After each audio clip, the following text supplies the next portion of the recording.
answer the three questions of capturing Christianity for atheists, as an atheist, as a positive atheist. You answered yes to both of those. If you have the belief that God does not exist, and you also believe in evidentialism, you're ready for the third question. The third question is, what is your evidence that justifies your belief that God does not exist? Okay, so let's be clear that when we talk about God, very often it is a discussion of terms. But let's exclude that we don't talk a God like Michela, that this God does not exist. And for who doesn't know who Michela is, or this figurine, what it represents, this idol, if you want to name it like that, this is a God who would fight the Turkish people in a land between, which is kind of a purgatory world in the Elden Ring universe, which is a very popular game of 2002, 2022, 2023, 2024. So, and I have this figurine. We don't talk about this God. We talk the kind of a classical God, I hope. And even though there is this kind of purgatory view, which we could say it is common in between Catholics, he is a Catholic as far as I know. But it doesn't matter if he's a Catholic. What makes me to think a God does not exist? So, first of all, I will start in the most reasonable way. So, I would say that some ways, even of the classical God, they're very easy to disprove that they exist. So if he would say, look, there is a God who has a hell or a purgatory, this is very hard to swallow. And the evidence is in multiple ways. One of them, I would say, I will show three books, especially two written by a Catholic, but not his type of Catholic, not a fundamentalist, probably. So this ones which I sometimes show them on my channel, Why Christianity Must Change and Die, of a bishop, which even criticizes many things that the classical God has problems with. And what he would suggest, partially, it would be something which we would name the emergent God, or emergent, or how it's said. I will give a link in the article in the description. So you can think about that, just the view that you have love for your neighbor and compassion. And to be a spiritual person and to be full of God is to be full of compassion and love for your neighbor. And if you think this is what the Jesus God gave, this is a very, I wouldn't say hippie, I don't want to sound derogatory. This could be more or less the best part, like people, you can say even Carl Sagan would be follower of what the world would show to him. And you could say he was a spiritual person and he found God through the scientific inquiry. So if we talk about this God, this would be very hard to disprove because people have compassion, people have curiosity, but this is so far from the stories of hell, traditional Jesus, and so on. So we don't speak about this God. We talk about the God, which very often, if you take uh, a classical God, let's say so, with a traditional take, fundamentalist in particular, this God implies a hell. And in no way it's quite consistent to think of a loving entity and a hell, a loving example. So this God disproves without me leaving this armchair, just by definition.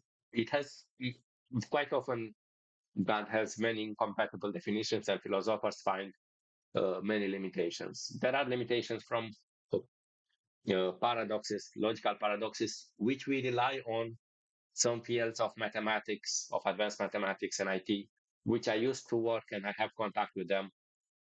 And I didn't see a proof disproving those fundamentals. So, uh, for example, when people speak about the stone paradox, they don't understand that the stone paradox breaks many types of gods, classical gods, including the omniscient God, or things like that.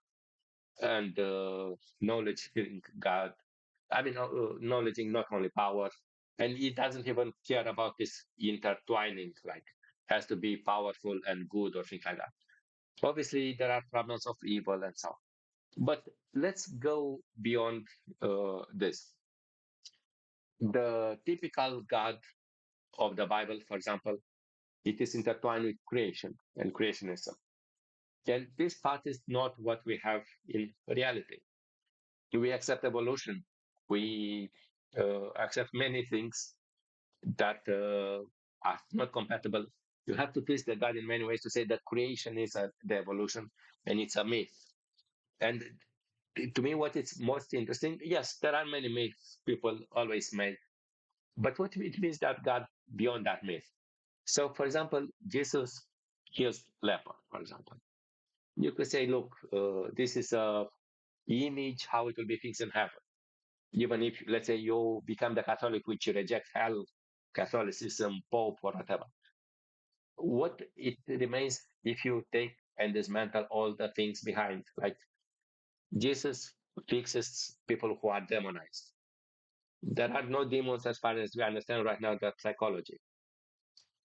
Very likely a person who was epileptic, who would shake, or who will be a schizophrenic, who had visions, or he will be with some trauma, maybe a PTSD, even these parts would have uh, the definition of demonized.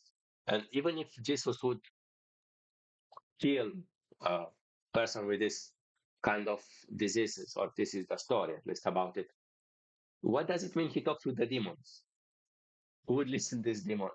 Or things like that. And if you discard all this nonsense, and some of them you know is nonsense, like we know where it came from. And for this, I will give another. If you want to know the power of parables, it's this is by a Catholic. So if you are a Catholic, I recommend you to read this. This it shows how every gospel writer fulfills in a way the purpose, the parable of what he wants to get out of it. So if you discard all this and you go back to historical, what it remains of that God or that stories? Kind of nothing, I would say. So this God becomes like the king with no clothes, and we talk about the clothes. Sure, I can't see them, but I can't see them because this is the analysis of the text. And when you talk about that, at the end, you just dismantle what the God is or who is represented of. And I will use again the example of Christianity this time. There is, I would recommend also this book by the same Catholic of before, John Dominic Crossan, which talks the revolutionary biography, and it says why very likely at least historically, if you think historically, and this is the historical Jesus analysis, one of the books, it says why the best expectations it would be if you look for the body, you would look for uh, really a ditched grave at most, but most likely it will not have even just a ditched grave. So if you accept that part, what it remains out of the God of Christianity at least? And I would say quite nothing. And so you remain just with an emergent God or pantheistic God, and you twist some words of the Bible. But this is not the God which we commonly speak. So you remain with some. I didn't disprove all the definitions of all the gods with all the nuances. And obviously, if I will spend that time, it will still not happen. But taking that aside, and this was the criticism of Christianity, let's make a step back and to see if we can make more types of views which it looks. And obviously, you heard about the geography argument if you are a Christian. Like you see, quite reasonably, uh, you should be quite Westerner to be either a Catholic or a Protestant. You should be kind of Eastern European to be Orthodox, most likely, or some type of Catholic, and the less Protestant, most likely, excluding some specific area or some minority. But if you are in Eastern Europe, you will not become natively easily a Muslim. You will not become a Baha'i or a Scientologist or things like that.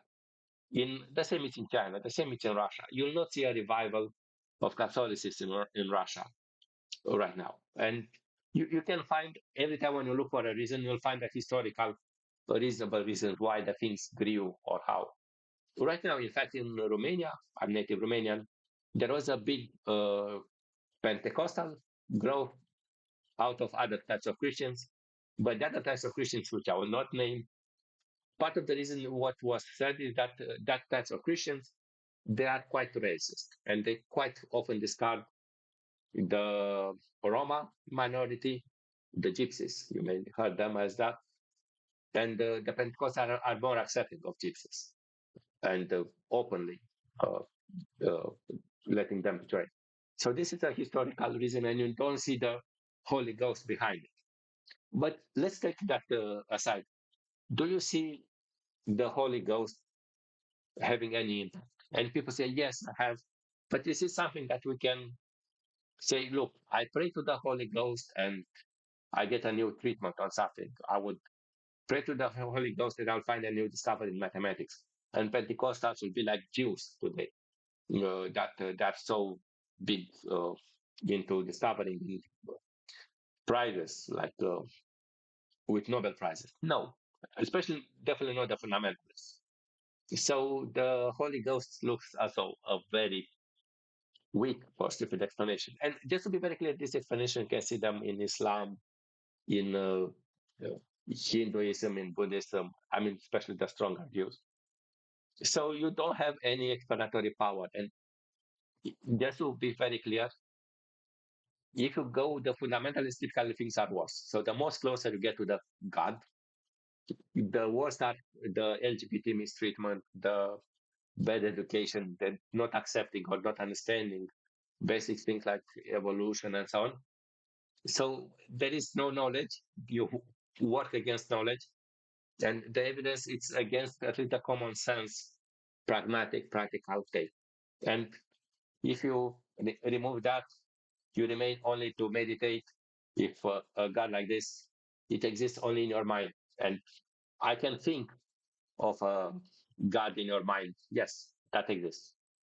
It would exist like it does exist any God in other religion, whatever you think. And older ones like Zeus or whatever it would be in where I'm living right now in Lithuania. So don't take the Viking gods in vain and join and fight the Mikela who never knew defeat. This is the Mikela, the Malenia, sorry, blade of Mikela. And if that's the discussion, yes, it exists in your mind, sure, but you can't beat anyone with it. And some people say, hey, I'm putting the God to test, and people get verses out of context. This is not the point. In fact, God is tested by the believers to show people all the time in the Bible. And I'm not saying only Jesus, Elijah does it, and chops everyone else. Moses does it. Right now, God disappeared. And it not only disappeared, it has some fiction, quite scary fiction, quite stupid fiction, like Revelation. And the God in general, it's so pathetic in so many ways that I don't find it convincing, even at a basic level. Let's better believe that there are extraterrestrials, which are much more likely than anything of God with any practical value. So, go see you soon. Thank you for the question, you Catholic, and consider atheism. And what is your proof? Write it me down if you see this link that God exists. Show it to me. I I'm really curious. Bye bye.